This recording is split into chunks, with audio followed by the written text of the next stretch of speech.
రేపు చాలా విశేషమైన రోజండి. ఇది మాఘమాసము కృష్ణపక్షము చతుర్థి. దీన్ని సంకష్టార చతుర్థి అంటాము. ఈ మాఘమాసంలో వచ్చే సంకష్టార చతుర్థి, అందులో గురువారం రావడం ఇంకా విశేషంగా చెప్తున్నారు మన పండితులు.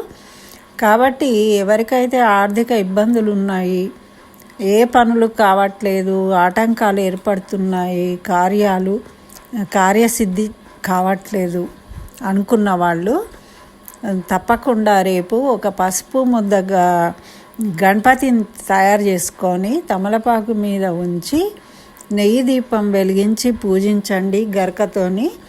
అదేవిధంగా గణపతి రుణ విమోచక స్తోత్రాన్ని 14 సార్లు పఠించండి. మరి పసుపు రంగు పదార్థాన్ని నివేదించి అందరికీ పంచండి. 14 ప్రదక్షిణాలు చేయండి.